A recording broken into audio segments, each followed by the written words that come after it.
Congolaises et Congolais, chers compatriotes, le patriotisme est la survie de notre nation face au crime, à la corruption et à la nature corrosive de la Kabylie. Un système mis en place par M. Joseph Kabila sont une vocation plus élevée que la simple politique.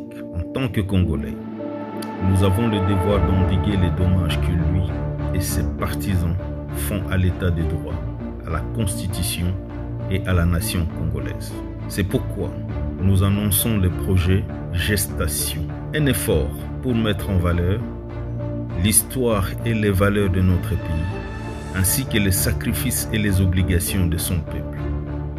Cet effort transcende la partisanerie et se consacre à rien de moins qu'à la préservation des principes pour lesquels tant de Congolais se sont battus sur le champ de bataille, loin de chez eux et au sein de leur propre communauté. Cet effort demande à tous les Congolais, de tous les milieux, croyances et modes de vie, de se joindre à la tâche fondamentale de notre génération. Restaurer dans cette nation un leadership et une gouvernance qui respecte la primauté du droit, reconnaissent la dignité de tous et défendent la Constitution et les valeurs congolaises en République démocratique du Congo comme à l'étranger. Au cours des 40 prochains mois, nos efforts seront consacrés à vaincre le président Félix Tshisekedi, qui incarne aujourd'hui la face visible de la Kabylie aux urnes, et à faire élire les patriotes qui tiendront la ligne. Nous n'entreprenons pas cette tâche avec légèreté, ni par préférence idéologique.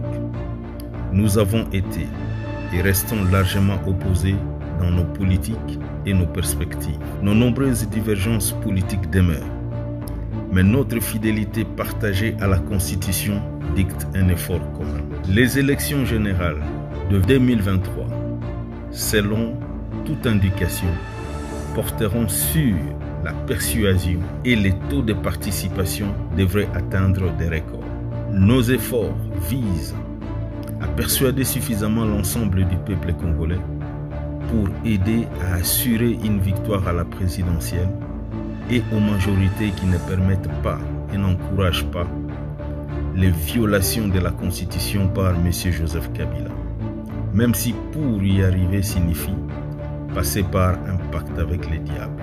La présidence congolaise transcende les individus qui en occupent la fonction. Leurs personnalités font partie de notre caractère national. Leurs actions deviennent nos actions, dont nous partageons tous la responsabilité. Leur volonté d'agir conformément à la loi et à notre tradition dicte la façon dont les dirigeants actuels et futurs agiront.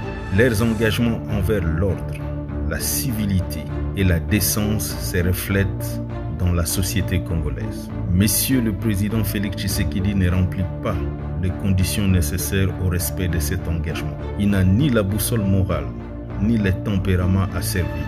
Sa vision se limite à ce qui lui fait face immédiatement, servir son maître, Joseph Kabila. Mais les actions de M. Joseph Kabila ne sont possibles qu'avec l'acquiescement lâche des soi-disant élus de la Kabylie au Parlement et aux différentes assemblées provinciales. Ils n'ont fait qu'abdiquer leurs responsabilités au titre de la Constitution. En effet, les élus de la Kabylie ont fait bien pire que de simplement marcher au rythme de M. Joseph Kabila.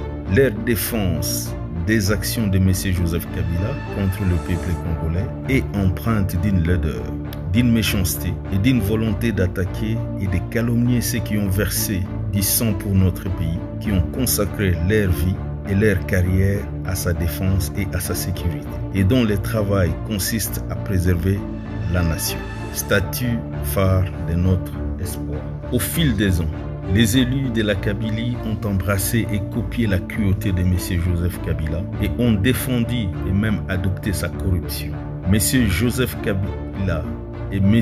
le président Félix Tshisekedi ont créé une configuration politique machiavélique permettant à M. Joseph Kabila de conserver le contrôle des institutions de l'État et sa rente politico-économique tout en offrant une alternance présidentielle à M. Félix Tshisekedi dont la marge de manœuvre dans l'exercice du pouvoir paraît largement symbolique, abandonnant ainsi les peuples congolais et les principes républicains de longue date en les remplaçant par la Kabylie, une foi vide, dirigée par un faux prophète. Messieurs Joseph Kabila et ses compagnons de la Kabylie sapent quotidiennement la vision selon laquelle nous, en tant que peuple, avons la responsabilité et l'obligation de plier continuellement l'arc de l'histoire vers la justice. Ils se moquent de notre croyance en notre pays, la République démocratique du Congo, comme une nation et quelque chose de plus significatif que des lignes sur une carte,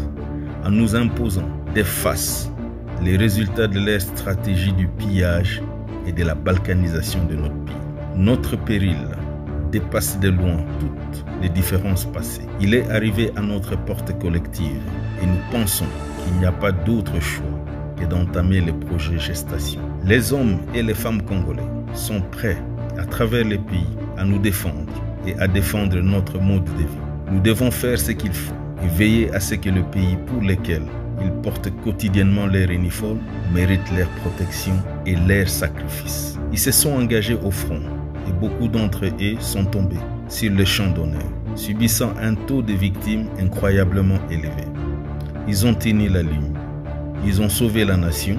Ils ont sauvé la République démocratique du Congo. Congolaises et Congolais, chers compatriotes, aujourd'hui, nous nous tournons vers nos précurseurs, Mfumu Simon Kimbangu, Kipam Vita, le père de l'indépendance et nos martyrs comme guide et inspiration. Ils ont compris la nécessité non seulement de sauver le peuple congolais, mais aussi de reconstituer la nation spirituellement et politiquement. Mais leurs meurtrissures ne peuvent être cicatrisées qu'une fois la menace vaincue. De même, notre pays devra se ressaisir une fois le fléau Kabylie surmonté. Que Dieu inspire et protège à jamais le peuple congolais. Que Dieu bénisse et protège notre pays, la République démocratique du Congo. Je vous remercie. C'était Alain Daniel Shekomba.